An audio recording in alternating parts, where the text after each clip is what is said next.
What would you do if the person you trusted most in the world, your husband, backed by the woman who was like a second mother to you, accused you of the ultimate betrayal? In today's story, the protagonist's choice after being vindicated is a masterclass in how to handle it. 4 months ago, my husband, Leo, and I welcomed our first child, our daughter, Lily. We had been together for 10 years and married for 6. Getting pregnant was a difficult journey. We tried for 2 years, a period marked by the heartbreak of 4 miscarriages. Having lost my own parents at 15, I was raised by my grandparents. So, when I met Leo, his mother, Eleanor, became like a mother to me. She was my rock, an amazing support ever since we got together. After each miscarriage, she would make us dinner and call daily just to check on me. When Lily was born, the very first thing Eleanor did when she visited was to check on how I was doing after the birth, before even focusing on the baby. I remember thinking in that moment that I truly had the best mother-in-law anyone could ask for. She was the first person we told about the pregnancy at 18 weeks, and she was absolutely over the moon.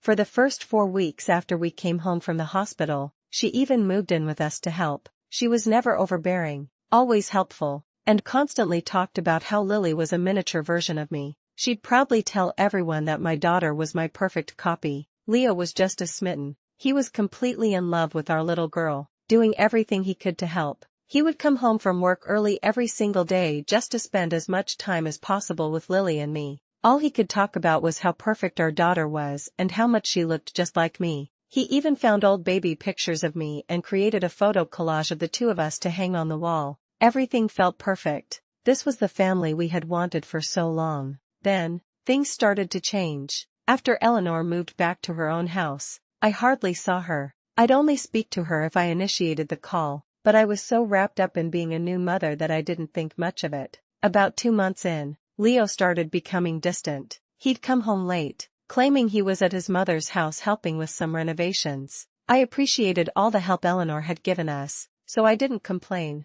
Even though I was bone-tired and never got a single hour to myself anymore, I chose to believe the story about renovations, unaware that I was being judged in a secret court, with my mother-in-law acting as prosecutor and my own husband as the jury. Just after Lily turned 3 months old, Leo came home and said we needed to talk. This was the moment the foundation of our 10-year relationship cracked. He sat me down and told me, his voice strained, that he wanted a paternity test. The reason? His mother, Eleanor, had convinced him that our child looked too much like me and nothing like him. My jaw hit the floor. I felt something inside me physically break. He doubled down, saying he now agreed with her. He said Eleanor had suggested that I must have cheated with someone who shared my features. She claimed that their family's genes were super strong, and that Lily should have some of Leo's features if she was really his. As a commenter on my story would later point out, my mother-in-law may have been the source of the problem, but ultimately my husband went along with it,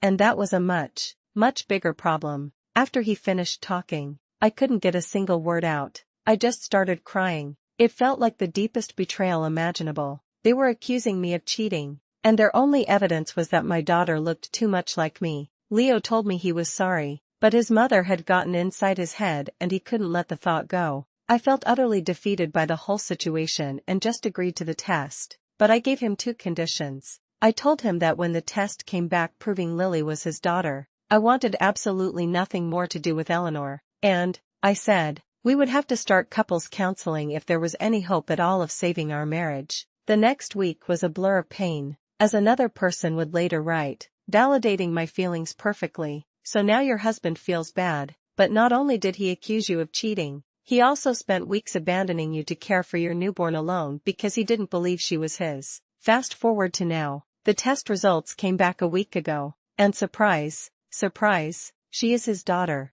As he read the result, I watched his face. First, there was a flicker of pure relief, but that was immediately washed away by a tidal wave of guilt and panic. His eyes widened, and he just started apologizing to me, over and over again, his voice cracking. I told him he needed to call his mother, tell her the result, and then tell her that we needed a long break from her. To my surprise, he agreed without hesitation. I could hear him on the phone, his voice rising as he yelled at her for making him doubt me, for poisoning our happiness. He told her we didn't want any contact for a while and then hung up. Immediately after, Leo blocked her number, so she started calling and texting me. The messages swung wildly from her being so sorry to her calling me a horrible person for taking away her family and not seeing it from her point of view. I blocked her, too. Soon after, some of his extended family started messaging both of us, calling us cold-hearted for cutting Eleanor out. I've started to doubt my decision, wondering if I was too harsh,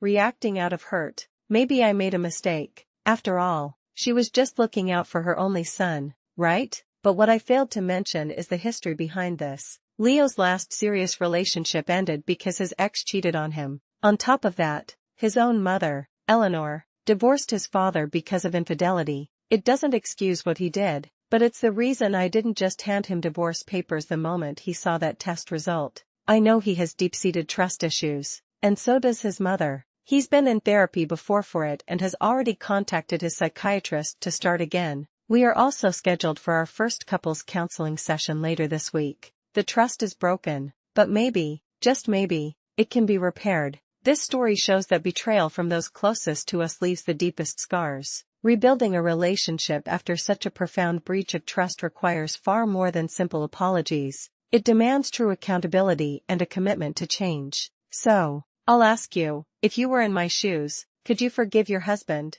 And what would it take to truly move past a betrayal like this?